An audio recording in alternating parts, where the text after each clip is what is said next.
बच्चों good morning all of you. Topic चलेगा दूसरा आंग्ल मराठा युद्ध। कौन सा टॉपिक चलेगा? दूसरा आंग्ल मराठा युद्ध। ये कौन सा युद्ध है? ये दूसरा आंग्ल मराठा युद्ध कहलाता है। आंग्ल का मतलब होता है अंग्रेज। आंग्ल का मतलब क्या होता है बच्चों? आंग्ल का मतलब होता है अंग्रेज और मराठा का क्या होता है? मराठी। ये अंग्रेज कौन सी जगह पे थे? ये दक्षिण भारत में थे। ये कौन सी जगह है? ये दक्षिण भारत में है। और मराठी जो थे वो कहाँ के हैं बच्चों? ये महाराष्ट्र के हैं। ये कहाँ के हैं? ये महाराष्ट्र के हैं। यहाँ हम ये देख रहे हैं बच्चों, यहाँ आंग्ल है और यहाँ मराठा है। ये आंग्ल और मराठा, इन दोनों के बीच में क्या होता है बच्चों? इन दोनों के बीच में एक युद्ध होता है, एक संघर्ष होता है। ये कौन सा संघर्ष देखा जा रहा है? ये दूसरा संघर्ष देखा जा रहा है। ये दूसरा संघर्ष देखा जा रहा है और इसी को द्वितीय आंग्ल मराठा युद्ध कहा जाता है। बच्चों मैंने तुम्हें ये बताया था कि प्रथम आंग्ल मराठा युद्ध में 4 संधियां हुई थी। पहली संधि, दूसरी संधि, तीसरी संधि और चौथी संधि। पहली संधि कौन सी हुई थी बच्चों? सूरत की संधि होती है। ये कौन सी संधि होती है? ये सूरत की संधि होती है। दूसरे नंबर की कौन सी संधि आती है बच्चों? दूसरे नंबर की पुरंदर की संधि आती है। कौन सी संधि आती है? पुरंदर की संधि आती है। तीसरे नंबर पर कौन सी संधि आती है बच्चों? तीसरे नंबर पे संधि बड़गांव की संधि आती है। 4 नंबर पे क्या आएगा बच्चों? सालबाई की संधि। कौन सी संधि? सालबाई की संधि। यहाँ ये कितनी संधियां हैं? यहाँ ये 4 संधियां हैं। ये कौन सा प्रथम आंग्ल मराठा युद्ध जो हुआ था उसमें कितनी संधियां हुई थी बच्चों? मैंने बताया था ना आपको, कितनी हुई थी? 4 संधियां हुई थी। पहली कौन सी संधि बताई थी मैंने? सूरत की संधि बताई थी। दूसरी कौन सी है? पुरंदर की संधि है। तीसरी कौन सी है? बड़गांव की संधि है। और चौथी कौन सी है? सालबाई की संधि। ये कितनी संधियां होती है बच्चों? ये 4 संधियां होती है। इसको पहली सूरत की संधि कहा जाता है, पहली। ये पुरंदर की संधि कहा जाता है, दूसरी पुरंदर की संधि। बड़गांव की संधि तीसरे नंबर की है और सालबाई की संधि चौथी संधि। कितनी है बच्चों? ये 4 संधियां कहलाती है। अब हम क्या देख रहे हैं बच्चों? ये देखा जा रहा है दूसरा आंग्ल मराठा युद्ध। ये कौन सा युद्ध है? ये दूसरा आंग्ल मराठा युद्ध है। ये कब शुरू होता है? ये 1803 में शुरू होता है और 1806 तक चलता है। ये कहाँ से, ये कब से शुरू हुआ बच्चों? ये महाराष्ट्र से शुरू हुआ और ये 1803 से चला और 1806 तक ये चलता है। आगे की घटनाओं को देखा जा रहा है। ये क्या देखा जा रहा है बच्चों? ये दूसरा आंग्ल मराठा युद्ध देखा जा रहा है। दूसरे आंग्ल मराठा युद्ध में कितनी संधियां होती हैं? दूसरे आंग्ल मराठा युद्ध में 3 संधियां होती है। पहली संधि होती है, दूसरी संधि होती है और तीसरी संधि होती है। पहली संधि कौन सी संधि कहलाती है? बेसिन की संधि। पहले कौन सी संधि कहलाती है बच्चों? ये बेसिन की संधि है। सेकंड नंबर क्या आएगा बच्चों? सेकंड नंबर आता है आपके सुरजी अर्जुन गांव की संधि। सुरजी अर्जुन गांव की संधि। दूसरे नंबर कौन सी संधि है? सुरजी अर्जुन गांव की संधि। तीसरे नंबर पर कौन सी संधि आएगी? तीसरे नंबर पे संधि आती है देवगांव की संधि। देवगांव की संधि। यहाँ बच्चों मैंने क्या बताया तुम्हें? यहाँ मैंने तुम्हें 3 संधियां बताई है। पहली कौन सी संधि बताई है? पहली बेसिन की संधि है। दूसरी कौन सी है? सुरजी अर्जुन गांव की संधि है। और तीसरी कौन सी आती है बच्चों? तीसरी देवगांव की संधि आती है। पहली कौन सी है? पहली बेसिन की संधि आती है, दूसरी सुरजी अर्जुन गांव की संधि आती है और तीसरी देवगांव की संधि आती है। अब ये देखा जाएगा बेसिन की संधि का मूल आधार क्या होता है। सुरजी अर्जुन गांव की संधि का मूल आधार क्या होता है और देवगांव की संधि का मूल आधार क्या होता है। यहाँ बेसिन की संधि कौन कौन के बीच में हुई होती है और सुरजी अर्जुन गांव की संधि कौन कौन के बीच में हुई होती है और देवगांव की संधि कौन कौन के बीच में हुई होती है। एक एक करके तीनों संधियों का विश्लेषण किया जा रहा है। यहाँ पे पहली कौन सी संधि है? पहली बेसिन की संधि है। पहली कौन सी संधि है बच्चों? पहली बेसिन की संधि। ये कौन सी संधि है? ये बेसिन की संधि है। बेसिन की संधि कब हुई थी? 31 दिसंबर 1802 में हुई थी। इसका मूल आधार क्या था? मूल आधार क्या है? बेसिन की संधि का मूल आधार क्या है बच्चों? बेसिन की संधि का मूल आधार ये कौन कौन के बीच में, ये कौन कौन के बीच में हुई थी और इसका कारण क्या था, इनको देखा जा रहा है। दूसरा आंग्ल मराठा युद्ध में ये पहली संधि है और ये बेसिन की संधि मानी जाती है। देखो बच्चों क्या होता है कि बेसिन की संधि जो है इसके पीछे का राज क्या है। मैंने आपको ये बताया था कि दो लोग होते हैं, ध्यान से सुनना बच्चों, एक मराठा नेता होलकर है और एक मराठा नेता महादजी सिंधिया है। मैंने कितने व्यक्ति बताए बच्चों? मैंने 2 व्यक्ति बताए। एक मराठा नेता कौन है और दूसरा मराठा नेता कौन है? ये मराठा नेता, ये कौन है? मराठा नेता। पहला कौन है? होलकर। होलकर ये मराठाओं का नेता है। और दूसरा कौन है? मराठा नेता। होलकर के बाद कौन सा मराठा नेता? महादजी सिंधिया। ये कितने नेता है? 2। यहाँ होलकर के छोटे भाई कौन है बच्चों? यहाँ होलकर के छोटे भाई कौन है? ये बिट्ठुल जी है। ये कौन है बच्चों? ये बिट्ठुल जी, ये बिट्ठुल जी है। ये होलकर के छोटे भाई कौन है? बिट्ठुल जी है। अब कहानी यहाँ से शुरू होती है। मैंने अभी आपको कहा था कि मराठा नेता 2 हैं। पहले कौन है? होलकर है और दूसरा कौन है? महादजी सिंधिया है।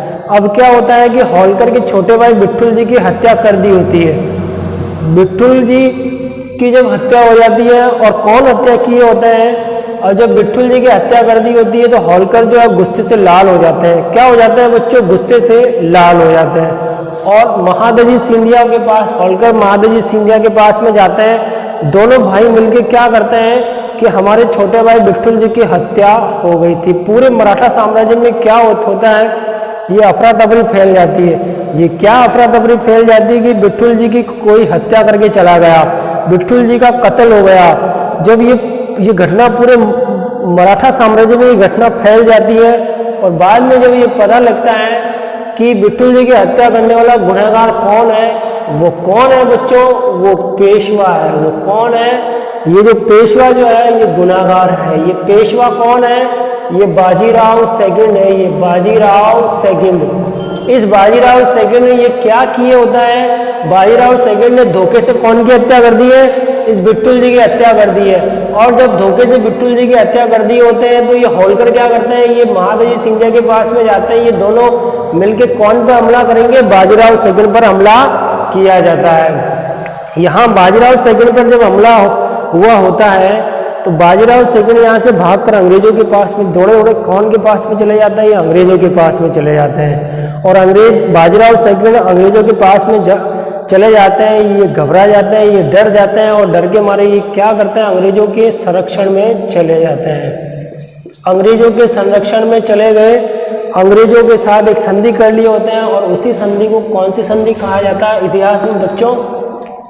बेसिन की संधि कहा जाता है। ये बेसिन की संधि क्या मानी जाती है बच्चों?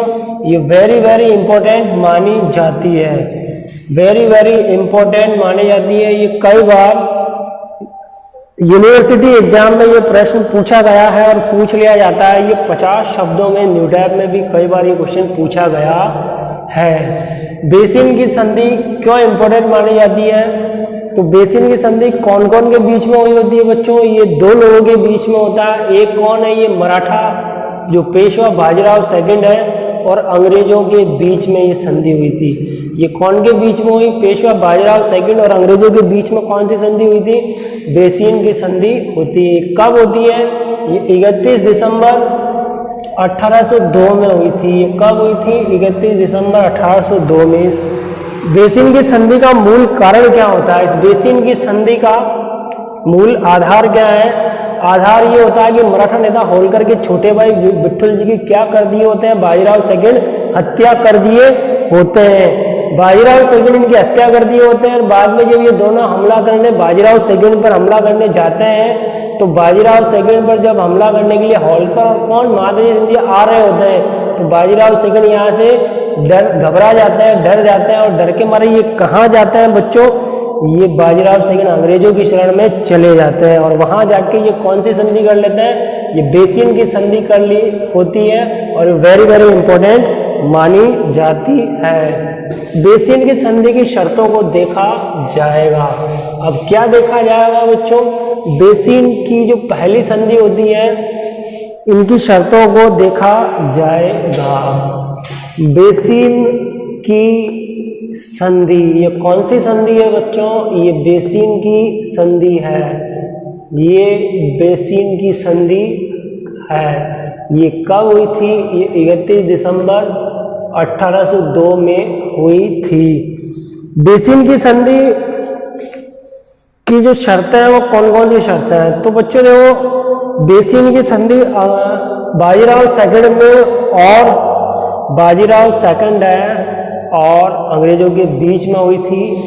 तो इसकी जो शर्तें हैं वो पहली शर्त क्या है, इसकी दूसरी शर्त क्या है, इसकी तीसरी शर्त क्या है, और इसकी चौथी शर्त क्या है? पहली शर्त ये है, जब बाजीराव सेकंड जो होता है वो अंग्रेजों के पास चला जाता है, दौड़ा दौड़ा अंग्रेजों के पास में चला गया, वो डर गया था। वो मराठा नेता होलकर से डरा था, महादाजी सिंधिया से डरा था, और डर के मारे वो कहाँ गया बच्चों?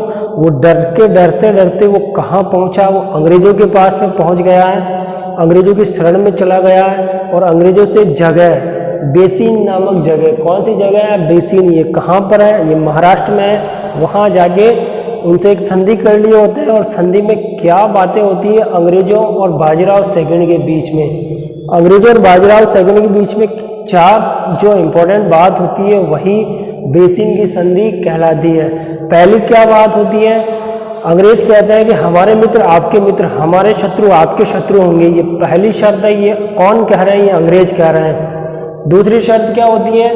दूसरी शर्त ये होती है कि अंग्रेज ये कह रहे हैं कि जो हम आपसे जो मित्रता कर रहे हैं और आप जो हमारे मित्र बन गए हैं, अब जो है आगे जो भी युद्ध किया जाएगा उसके लिए हमें 26 लाख रुपया खर्चा चाहिए। हमें कितना लाख रुपया खर्चा चाहिए?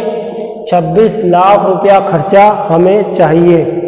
पहली शर्त क्या? मित्र के मित्र होंगे और शत्रु के क्या होंगे? शत्रु होंगे।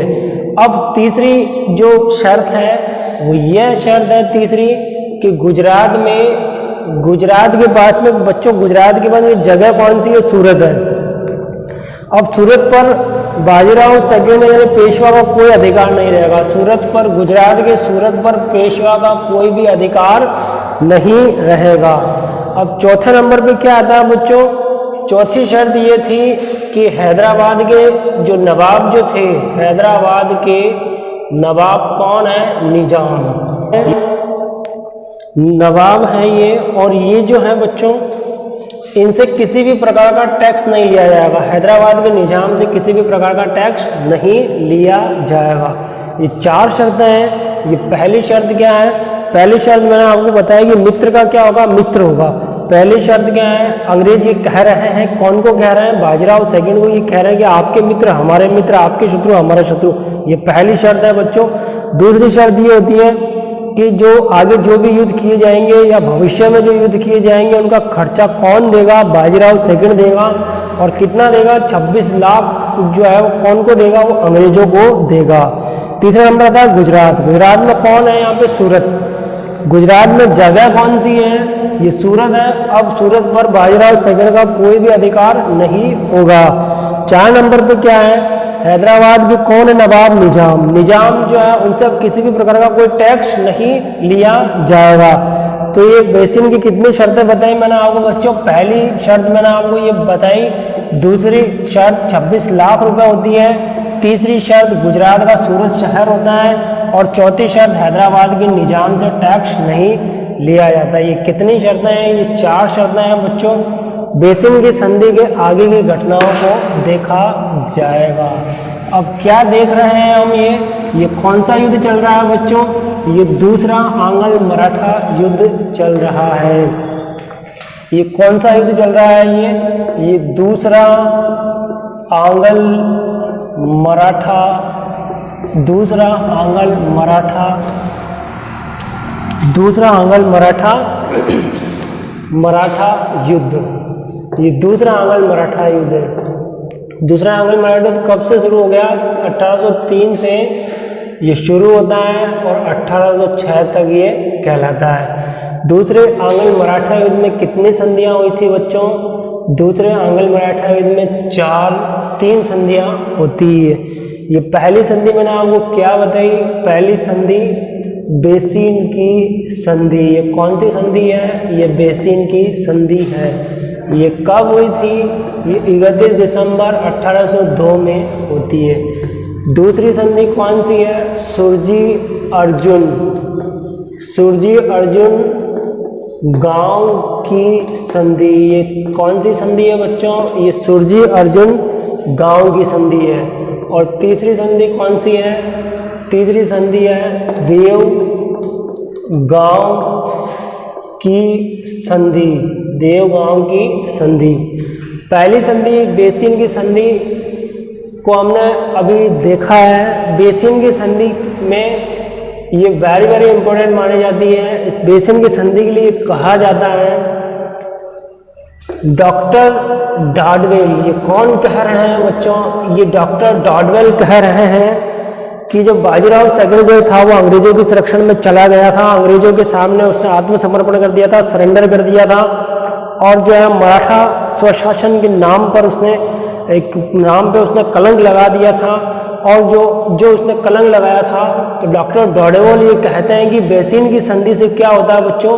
दक्षिण भारत के जो प्रदेश हैं वो अब कौन के हो गए? वो अंग्रेजों के अधिकार में हो गए थे। और दक्षिण पश्चिम में अब कौन का राज्य, कौन का साम्राज्य फैलेगा? अब अंग्रेजों का साम्राज्य फैलेगा। ये कौन कह रहा है बच्चों? ये डॉक्टर डॉडवेल कह रहे हैं, ये पहले नंबर के। और दूसरे नंबर पे मराठा इतिहासकार आते हैं। कौन से इतिहासकार आएंगे यहाँ पे? मराठा इतिहासकार आएंगे। ये कौन आएंगे? ये मराठा इतिहासकार आएंगे। और ये मराठा इतिहासकार क्या कहेंगे बच्चों? ये मराठा इतिहासकार कहते हैं कि ये क्या कहते हैं? ये कहते हैं कि जो छोटे छोटे राज्यों को मिलाकर जो विशाल साम्राज्य बनाए थे, कौन बनाए थे? शिवाजी बनाए थे। उस विशाल साम्राज्य की क्या हो गई? स्वतंत्रता अब फिनिश हो गई थी। विशाल साम्राज्य की स्वतंत्रता क्या हो गई बच्चों? फिनिश हो गई थी। और ये कौन सी संधि से हो गई थी? ये बेसिन की संधि से।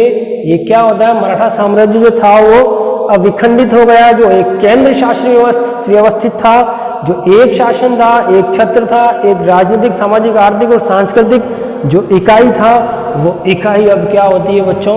वो क्या होती है? फिनिश हो जाती है। वहाँ की स्वतंत्रता क्या होती है? फिनिश हो जाती है। ये कौन कह रहे थे? ये मराठा इतिहासकार, मराठा इतिहासकार सर देसाई। ये कौन से देसाई हैं बच्चों? ये सर देसाई, ये डॉक्टर सर देसाई हैं। यहाँ बेसिन की संधि के बाद अब हम क्या देखा जाएगा? यहाँ सुरजी अर्जुन गांव की संधि को देखा जाएगा। सुरजी अर्जुन गांव की संधि ये क्यों होती बच्चों? क्या कारण था? सुरजी अर्जुन गांव की संधि को देखा जाएगा। पहली संधि कौन सी थी बच्चों? पहली संधि बेसिन की संधि थी। अब कौन सी संधि आ रही है? अब सुरजी अर्जुन गांव की संधि आ रही है। सुरजी अर्जुन गांव की संधि, ये कौन सी संधि है? ये सुरजी अर्जुन गांव की संधि है। ये संधि कब होती है? ये 1803 में होती है। इसका मूल आधार क्या है बच्चों? मूल आधार क्या है? देखो इधर अब ये देखा जाता कि भारत के अंदर गवर्नर जनरल जो है ना वो कौन आ रहा है इस समय, और इस समय गवर्नर जनरल कौन आया? इस समय गवर्नर जनरल 1798 में कौन आ रहा है यहाँ पे? या लॉर्ड वेलेजली। ये कौन आ रहा है? ये लॉर्ड वेलेजली। तो लॉर्ड वेलेजली जो है ये एक पक्के साम्राज्यवादी थे। ये क्या है ये बच्चों? पक्के साम्राज्यवादी है। पहला कारण ये अपने साम्राज्य का, अंग्रेजी साम्राज्य को क्या करना चाहते हैं? विस्तार करना चाहते हैं। दूसरा कारण ये था इन्होंने एक सहायक संधि प्रथा को शुरू किया था। सहायक संधि प्रथा को ये क्या किए होते हैं? ये प्रारंभ किए होते हैं। अब बच्चों क्या होता है कि मराठों को पराजित करने के लिए ये अपनी सेना को दो भागों में विभाजित कर देते हैं। एक भाग उत्तर दिशा में भेजा जाता है और दूसरा भाग दक्षिण दिशा में।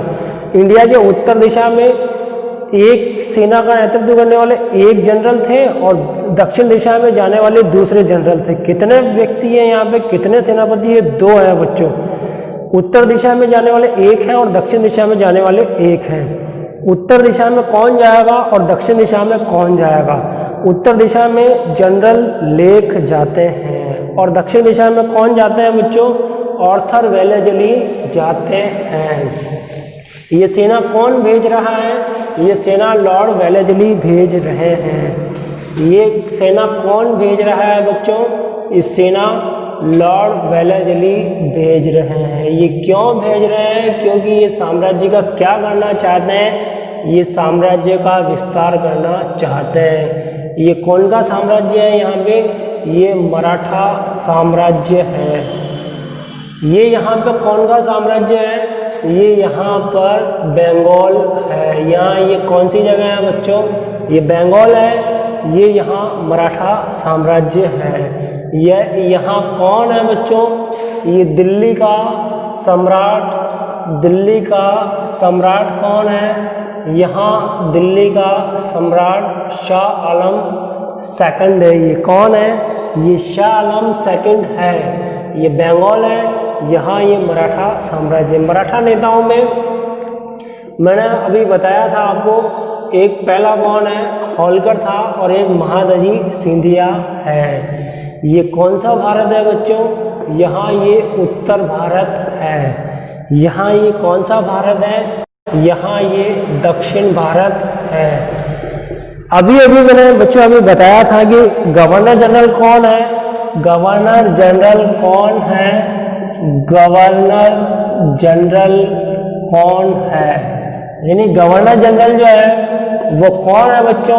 वो लॉर्ड वेलेजली है। Lord Wellesley. ये कौन है?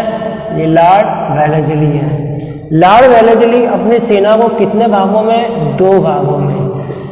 एक सेना को कौन से? उत्तर भाग में। एक सेना उत्तर भाग में गई थी और दूसरी सेना कहाँ गई थी? दक्षिण भाग में गई थी। उत्तर भाग में जाने वाला जो जनरल था, जनरल कौन है?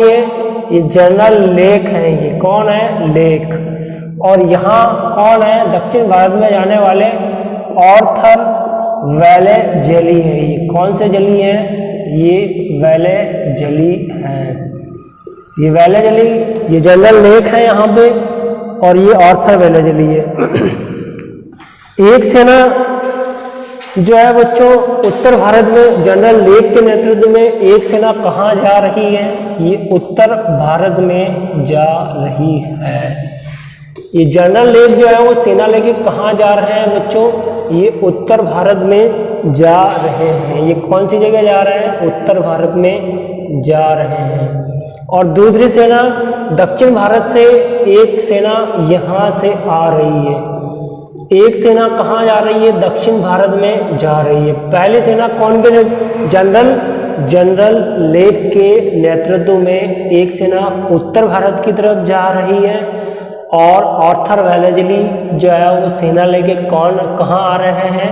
वो दक्षिण भारत की तरफ आ रहे हैं। ये कौन आ रहा है दक्षिण भारत की तरफ? ये आर्थर वेलेजली आ रहा है बच्चों। ये कौन आ रहा है? आर्थर वेलेजली आ रहा है। यहाँ उत्तर भारत है और यहाँ दक्षिण भारत है। अब यहाँ उत्तर भारत में ये कौन जनरल लेक जो है वो कहाँ गए थे, इन्होंने कहाँ हमला किया था? ये दिल्ली के मुगल सम्राट शाह आलम सेकंड पे क्या किया होता है? हमला किया होता है। जनरल लेक कहाँ गए बच्चों? वो दिल्ली पहुंच गए हैं और दिल्ली में मुगल सम्राट शाह आलम को पराजित कर दिए होते हैं। अंग्रेजों में जीत गया होता है कौन? General lake. जनरल लेक को कौन भेजे थे? लॉर्ड वेलेजली इनको भेजे थे। जनरल लेक को पराजित कर दिए होते हैं, पराजित नहीं किए होते हैं। जनरल लेक यहाँ से उत्तर दिशा में गए होते हैं। ये गए थे उत्तर दिशा में, ये दिल्ली में आते हैं और दिल्ली में आते हैं और कौन से युद्ध करेंगे? लॉर्ड वेलेजली से युद्ध करते हैं। कौन से युद्ध करते हैं? सॉरी, वेलेजली से नहीं, दिल्ली में आते हैं और दिल्ली के कौन है मुगल सम्राट? दिल्ली के मुगल सम्राट शाह आलम से युद्ध करते हैं। शाह आलम सेकंड से युद्ध किए होते हैं और शाह आलम सेकंड जो थे वो क्या होते हैं? वो पराजित हो जाते हैं, क्योंकि इस समय जो शाह आलम सेकंड है वो कितने? वो 85 ईयर्स के होते हैं बच्चों, 85 ईयर्स के होते हैं और आंखों से उनको दिखाई नहीं देता था। उनकी आंखों से वो क्या है? वो ब्लाइंड होते हैं, उनको दिखता नहीं है और वो पराजित हो जाता है। अंग्रेजों के सामने सरेंडर कर दिए होते हैं। उन्होंने अपने आप को क्या कर दिया? अपने आप को सरेंडर कर दिया। सरेंडर कर देने के बाद क्या होता है बच्चों? अब जो दिल्ली का जो मुगल सम्राट है, जो स्वयं जो दिल्ली की जो शक्ति है, जो एक छत्र शासन है, जो केंद्रीकृत शासन है, वो शासन विखंडित हो जाता है। अब शासन जो था वो विखंडित हो गया।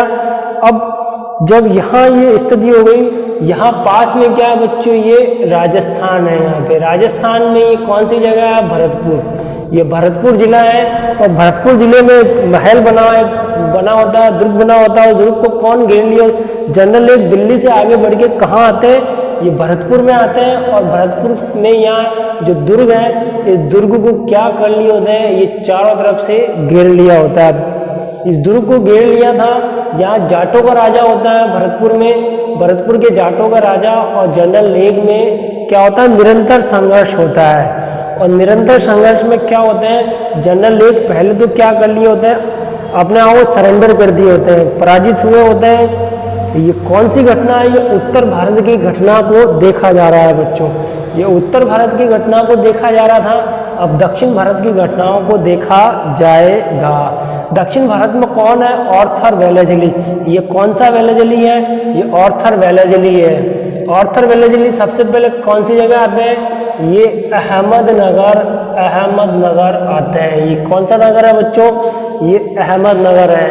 अहमदनगर से आगे बढ़ के ये यहाँ औरंगाबाद के कौन सी जगह आते हैं बच्चों? औरंगाबाद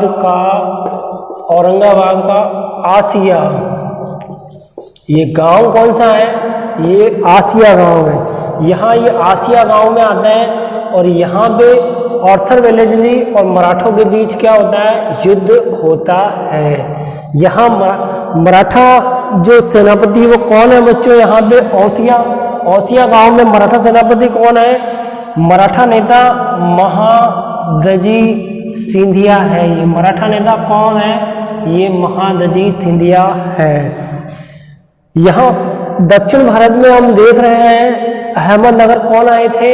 अहमदनगर कौन आते हैं बच्चों?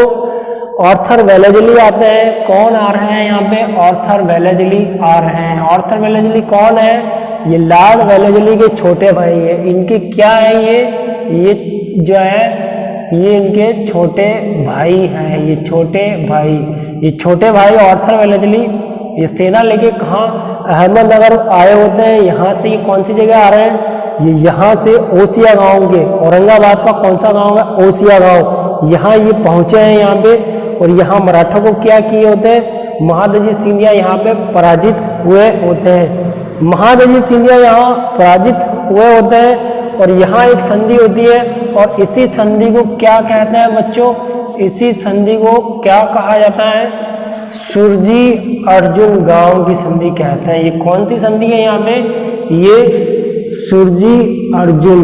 ये कौन सी संधि है बच्चों? सुरजी अर्जुन गांव की संधि कहलाती है। ये कौन सी संधि कहलाती है? ये सुरजी अर्जुन गांव की संधि। ये कब होती है? ये 1803 में होती है।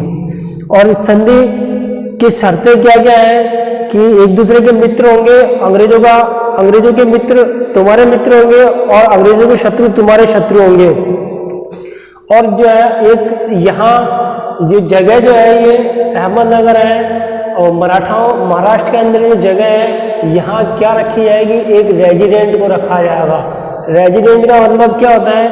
अंग्रेजी सेना यहाँ रहेगी और अंग्रेजी सेना यहाँ जो मराठा राज्य है वहाँ उनकी रक्षा करेगी। और इनका खर्चा कौन देगा? मराठा नेता अंग्रेजी सेना का खर्चा देना पड़ेगा। तो ये कौन सी संधि है बच्चों? ये दूसरी संधि कहलाती है। ये दूसरी संधि कौन सी है? सुरजी अर्जुन गांव की संधि है।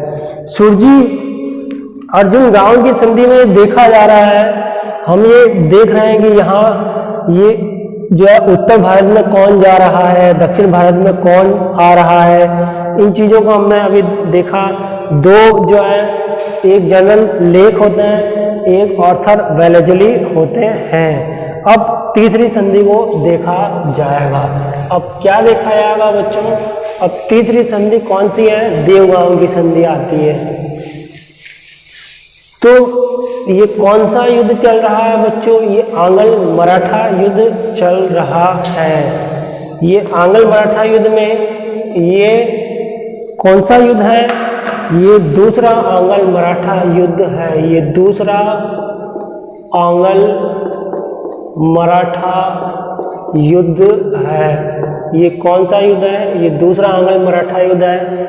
दूसरे आंग्ल मराठा युद्ध में कितनी संधियां हुई थी? दूसरे आंग्ल मराठा युद्ध में 1, 2 और 3 संधियां होती है। पहली कौन सी संधि थी? पहली बेसिन की संधि। ये पहली कौन सी संधि है बच्चों? ये पहली बेसिन की संधि है। ये बेसिन की संधि कब होती है बच्चों? ये 31 दिसंबर और ये 1802 में होती है। दूसरी संधि को देखा जा रहा है यहाँ पे। बेसिन की संधि 31 दिसंबर 1802 में हुई थी। दूसरी संधि है आपकी कौन सी? सुरजी अर्जुन। कौन सी? सुरजी अर्जुन गांव की संधि। सुरजी अर्जुन गांव की संधि। सुरजी अर्जुन गांव की संधि कब होती है? 1803 में होती है। तीसरी संधि को देखा जा रहा है यहाँ पे। तीसरी देवगांव की संधि। ये कौन सी संधि है? ये देवगांव की संधि है। ये जगह कौन सी है? ये कटक नामक स्थान पे हुई थी। ये कटक कहाँ? ये वर्धा महाराष्ट्र के पास, वर्धा महाराष्ट्र में देवगांव की संधि कौन कौन के बीच में हुई थी? मराठा सरदारों प्लस अंग्रेजों के बीच होती है। ये कब होती है? ये 1803 में होती है। यहाँ क्या रखा जाएगा? यहाँ एक रेजिडेंट रखा जाएगा। रेजिडेंट का मतलब क्या होता है बच्चों? रेजिडेंट का मतलब होता है सेना होती है। क्या होती है? सेना होती है। कौन की सेना को रखा जाएगा? अंग्रेजों की सेना को रखा जाएगा। क्यों रखा जाएगा?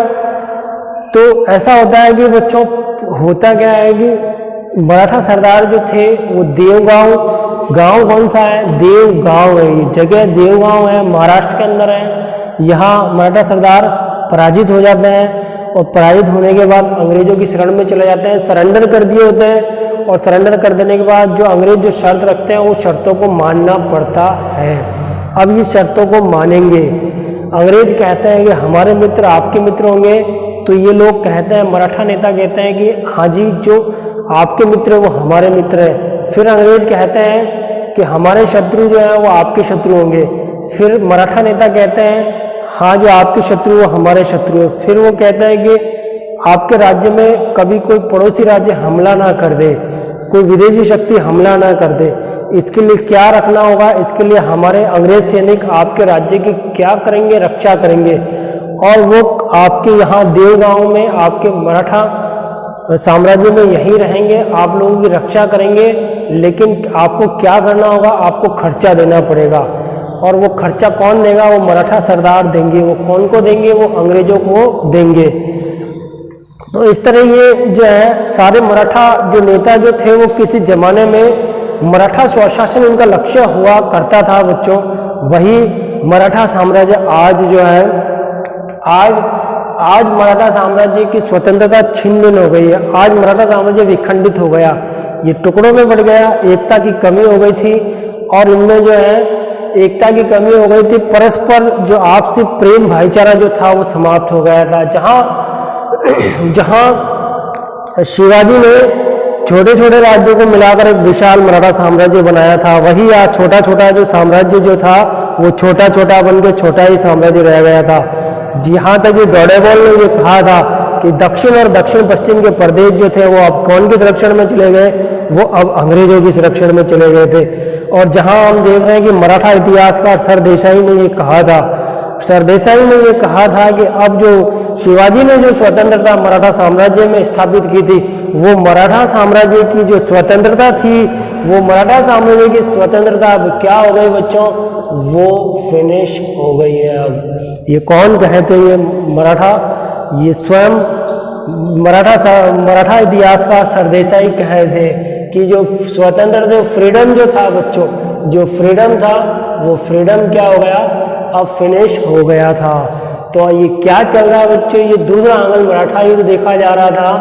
प्रथम आंग्ल मराठा युद्ध कब शुरू बताया था मैंने, 1772 से 1782 बताया गया है। और दूसरा आंग्ल मराठा युद्ध 1803 से शुरू होता है, 1806 तक ये चलता है। आगे की घटनाओं को आगे के इतिहास में देखा जाएगा। Okay, thank you very much.